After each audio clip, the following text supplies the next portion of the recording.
Pero hindi naman sa ganong magulo. Magulo ang wires kaysa doon sa atin ang gulo-gulo. Hindi natin maano kung mga ano na lang. Maano-ano.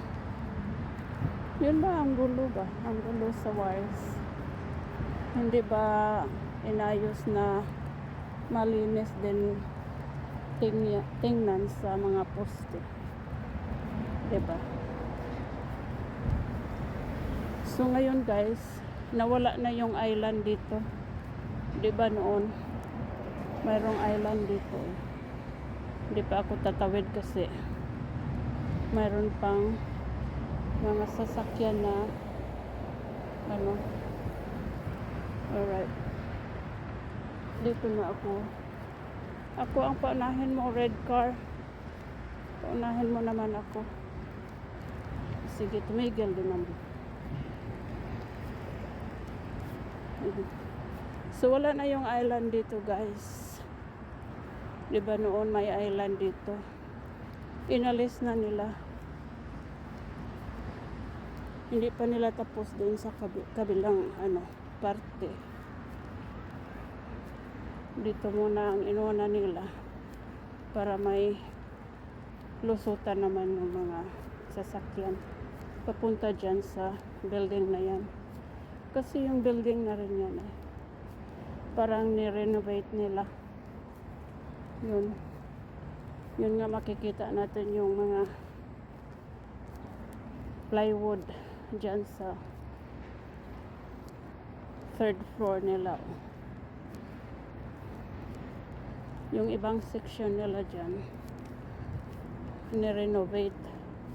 Yung iba naman din mayroon namang opisina ang iba kasi makikita natin yung may mga chef or mga bagay pa rin nila dyan. Hindi naman yata lahat ng portion o floors nila dyan or rooms ni-renovate. Pero mukhang inalis na yung mga signage dito. Siguro i-renovate din talaga nila the whole building. Nag-ano lang, inaantay lang nila kung kailan ang pag-transfer nila siguro. Ayan. Yan ang makikita pa dito sa aking kapitbahay. Ayan din yung parang crane. Pero hindi yan crane. Ano yan? Yung kumbaga mataas ang pag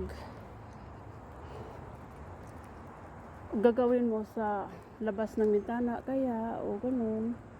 Yun yung parang ano ba yung tawag niyan? Lift. Ayun. Yung lift na yun. Para hindi naman safety naman dahil para nakabasket sila dyan. Kaya hindi talaga ganong mag-alala ko kung mahuhulog kasi ang ginawa nila. Kagaya nito. Ito. Nasa ano ka naman? Parang basket. Kusong gumagawa o may ginagawa ka sa labas ng bintana tapos nasa ilang floor dito ka na kasi mayroon namang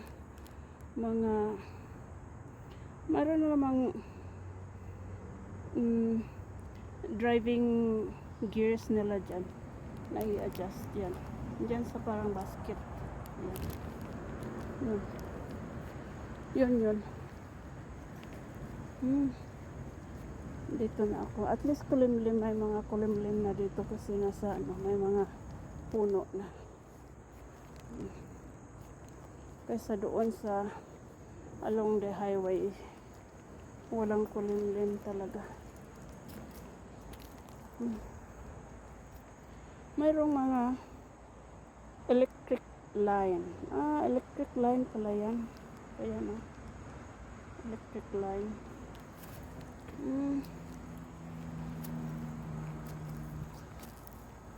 Okay. So,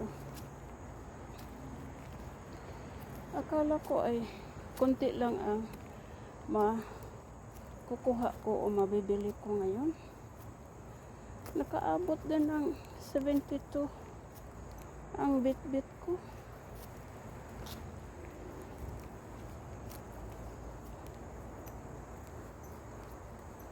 Sa bagay, ang iba ay hindi ko rin naman mauubos sa 1 week yung ibang mga binibili ko dito. Bigat eh. Bigat ang cart ko, guys. Kaya hinahila-hila ko lang dahan-dahan. Nandito pa ako sa may bushes section dito. Kasi baliin ko kaya ito. Baliin kita ha. Kasi kung dito ka sa aking daan, hindi kaya nakakatinik ka kaya din. Tutubo rin naman tayo kasi hindi naman tayo naputol. Aray, sakit ito ba, mga wild rose, tumutubo lang sila dito sa kaya baliin ko kasi minsan mahagip dito tatama sa mukha ko. May mga tinik kaya ito. Yan. Hindi rin naman sila ito mamamatay dahil na talaga sila, kumbaga naka-anchor na talaga sila sa ilalim ng lupa. Yan, tutubo din naman yan. Yan.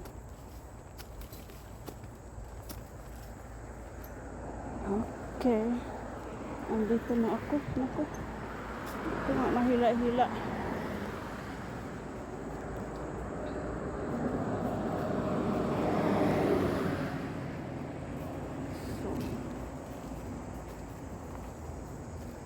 May signage dito na next 2 miles mag-ingat sa deer or mga deers.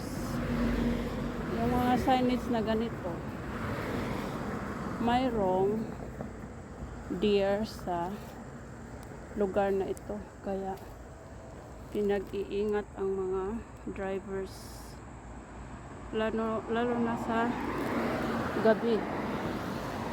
Sa gabi, ang mga deers, kung masisilawan yan sila ng sa light ng sasakyan, parang mataranta sila ba? Hindi nila alam kung saan sila tutungo. Kasi hindi rin naman nila makikita ang kasi nasisilawan nga sila. So, yung ibang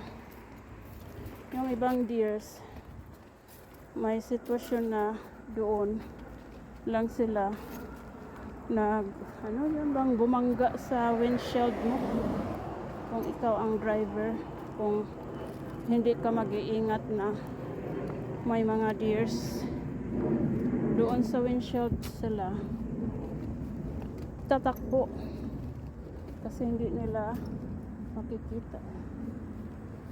So, ang tendency madisgrasya ang driver at yung ganun ba, pati ang ang deer madisgrasya din siguro. Pero yung iba kasi pagka na lakoyong mayroong ibang hindi na tayo. Pero ang car mo at saka ikaw ang driver, na ano ka na distract ka na sa pagdadrive mo, kaya nakakadisgrasya. Ayun.